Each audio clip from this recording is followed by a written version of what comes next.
Hello and welcome to the show that aims to transform the fortunes of two family businesses by giving them a digital makeover. To that end, we invited some amazing marketing brains to take two small businesses from the analogue to the digital age over the course of just a few weeks. The experts split into two teams to focus on one business each. In the last episode, we followed the team leaders as they got insights into the challenges their charges face. But now we have a truly action-packed episode, as this is where we move from talking about the problems to coming up with the solutions. Later, there will be, drum roll please, a big reveal where we will pitch the ideas to Alice and Jim. But first, let's hear from one of the people at the creative coalface. Earlier, we caught up with Mel Henson, a leading e-commerce combinator, about the thinking behind the proposed Corny strategy. So the main issues we pinpointed when we first started working with Corny were the way Jim had been doing business for over 100 years hadn't really changed that much since his grandfather's time. So I don't know if his grandfather went to farmers markets, but that was how Jim got a lot of his sales. So of course he was very badly hit in COVID. That meant he'd never really invested much in his website, and he used to tell us it's the worst website in the world. I'm not sure that's quite true. There may be worse, but there certainly were a lot of things wrong with it. It was very old-fashioned design, lots of broken links and things like that. Then Natasha did an interview with Jim and told us a lot more about it. We got a real flavour of the character of Jim, the character of the company, and what he really believes in.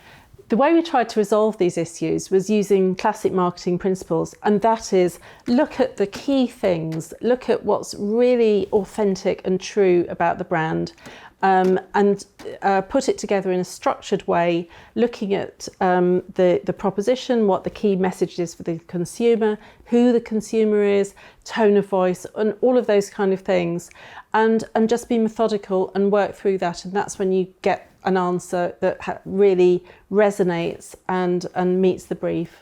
In the last few years, the kind of thing that people like Facebook have done has absolutely transformed what you can do as a small business. Just being able to build a Facebook shop, something that 10 years ago would have been really difficult to do, it's made it so easy for any small business to look really professional and really be able to go for it. I also hope that because we've shown the process and how we arrived at that, then it will be useful for him to really understand that, but also for anybody else watching. Over in California, we caught up with Wes Morton, CEO and founder of Creative Strategies, to get his take on the creative process. So really, I think our task as a marketing team was to understand the business of grantee and imports, which I think is the critical first part a lot of people miss, is understanding the business first, and then offering solutions that are bespoke to that business so they can actually succeed and expand their customer base. Really what we tried to do as a group was listen to Alice and Karen and what they needed to do, and then present different methodologies that would actually help their business in the long run, which included a bit of a mix of community PR and community building, SEO, paid marketing, as well as helping them improve their e-commerce through Facebook Shop and also e-commerce on their website itself. There's no way I'm going to have the same level of insight into tea or Chinese cultural goods that those pair of sisters have, right? So it really came down to listening to Alice and Karen from their perspective, and then distilling down all the things they were talking about into really core unique value propositions or unique selling propositions, and then presenting that to the consumer. And then when it comes to SEO, it's really about writing for a robot, right? So you are doing research about what search volume Google is actually putting out there, what people are searching for, and then you are crafting content to reflect that, right? So if you're grantee and imports, it's all the topics that are relevant to their business, and then crafting content or topics or blogs that actually respond to those questions consumers are asking on search engines. There's always new tools in marketing land. That's why it makes it so fun. You're always learning.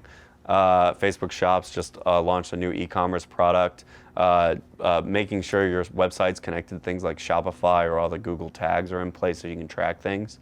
But I think just getting back to basics, it's all about having a good product and simplifying your messaging strategy so people know what you sell and can understand it clearly. And then once you have that core base, the world's your oyster. There's new products coming out every day, and it's just up to you to get the word out. So finally, here we are, the big reveal. Many meetings have been had, many emails have been sent, and many documents have been shared. So without further ado, let's see what our team leaders have proposed for their companies. Jim, it's so lovely to see you again. How are you? I'm good. Enjoying summer, yeah. Good. We've had a really busy couple of weeks working away in the background, and you're here today to meet the experts and see what they've done. So we've taken on board all the thoughts you shared at the beginning, and we've added some thoughts of our own. And just to recap a little bit about what we talked about at the beginning when we first met, I think the thing that really stood out for me is you really care about your customers. A second is your product is really good. It works. And you need to get it out to more people. You need a frictionless way of, getting it there and fulfilling your orders, and customer service as well. And then lastly, you need your brand to feel like it stands for something, if you're not physically standing on your soapbox and telling people about it. So the team of experts has been squirreling away, and now they're ready to present to you some proposals for taking the company forward. So are you ready to see what the team's been working on? Let it roll. I think the first thing to say, guys, is that I think this is really about brand evolution and transformation. Most importantly, I think you've got a customer base already, and we don't want to alienate any of these people. We want to build on what we've got and take that on to the next stage. This is a starting point, which is quite a new, fresh typeface. So I think it's important to kind of create some kind of bridge back to the original identity, and angling the N is enough to keep it feeling contemporary, new, and kind of forward-looking. So I think going back to basics, we're looking at how to make it easy on the production line to kind of complete the packaging, I suppose. And I think the reality is pre-made, inexpensive, possibly e-flute board or something like that is a great way to go. But then stickered in a way which is very clean and clear. But I think the interesting thing about it is they just create this absolute consistency, but with enough differentiation between each of the products, but it sits together well as part of a range of products. Jim, first of all, thank you very much for allowing us to think about your brand. Where we've started is looking at how you can bring all of those rich brand elements to life in new and interesting ways. And I think that one of the most logical and immediate start points is going to be thinking about your products as storytelling engines. And we think that actually the packaging itself is a great jumping off point to have this kind of post-purchase brand engagement. And I think kind of during COVID, everyone will have seen these black and white barcodes appearing everywhere. And that's ultimately a way for you to use your phone to scan something and be taken somewhere. So what we're thinking now is about, well, why can't we be able to interact with corny packaging and be able to be taken through to elements that drive business and brand outcomes? And in the context of the brand, it might be about telling the story of the ingredients. It might be about increasing loyalty. And from a business perspective, it might be exploring new business models, such as things like subscriptions, etc.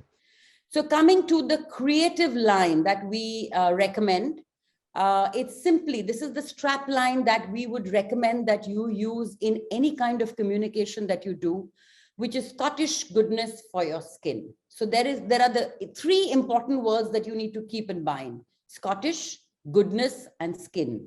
Those three words is what makes a very simple strap line. And we think this can, this is born out of the strategy.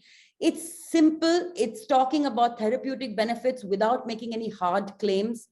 And it links back to we feel that there is a lot of authenticity and goodness in you. And that's what needs to also come out in the product. And of course, it will be unique to us then.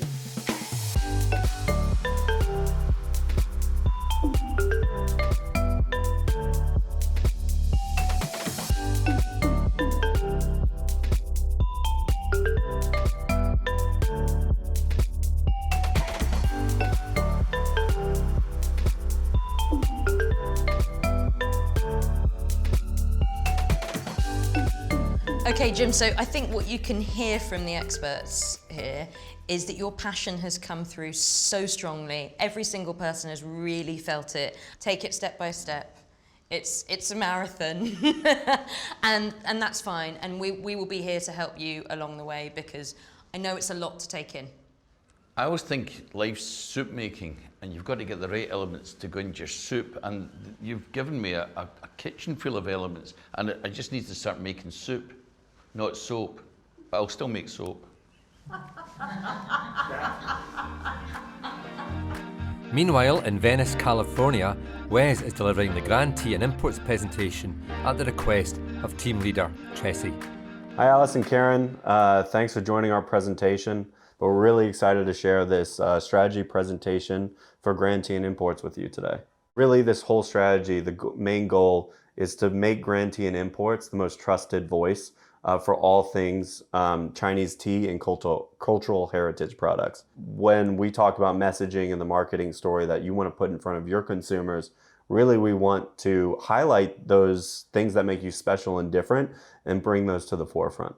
So really the headline we want to lean into when we talk to any potential customer is really highlight the fact that these Chinese tea and cultural goods remind us where we came from.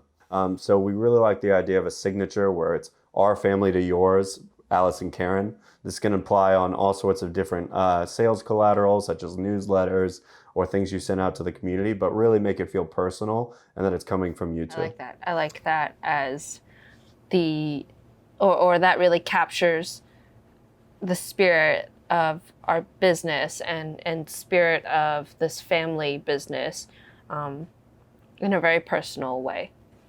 I think a really good copy term to use throughout your story will be direct from China, because people can trust you that it's sourced directly from the source and that they're really getting those authentic Chinese teas and cultural goods. I think really important for any business today is an e-commerce component. And so, you know, Facebook Shop is a new product that launched, which is a really powerful tool to reach new customers, really empowers your e-commerce efforts, but also making sure your site is optimized so people can actually reach and buy things on the site and order very easily. So SEO is an often misunderstood term. Really at the basic core level, SEO is the marketing practice to increase your traffic to your site through organic clicks. So really, how does one do that? I always like to say that SEO is a bit of you look at what people are actually searching for already on the different search engines, namely Google, but also the topic and themes that are relevant to your business. And really that intersection of what people are searching for and what's relevant to your business is where you want to play in terms of an SEO strategy. So how do you do that? Well, it's a bit of research ahead of time, but really determining keywords and phrases that your company can lean into and that's relevant to your business. So there's a couple content opportunities. I think really key for your business is product photos, right? People want to see, feel, taste, touch your different products because they're so interesting, from the arrangement of teas to the cultural goods you all sell. And because you have such a distinct product that people might not be aware of, or how it looks or how it's packaged, product photography is going to be essential for you all to build your online presence. PR and earned media. I know this is a lot of questions, but essentially public relations is exactly how it sounds. It is forming relationships with different media partners and editorial boards to surface stories that are relevant for your business and that can spark curiosity with the consumer. Next steps is really build out your Facebook shop, which I think we just completed, finalize website design, schedule photo shoots to elevate e-commerce. Basically everything we talked about before we could implement right now, and we're excited to do so. So that brings us to our final slide. Thank you, Alice and Karen, for letting me present to you today. All in all, I think these are all great ideas. I can't wait to see them in practice. Yeah. It's fantastic that both Jim and Alice have responded so well to the proposed strategies. In the final episode, we'll check back in with both businesses and their team leaders to hear their thoughts on the journey so far and find out what the future holds. See you then.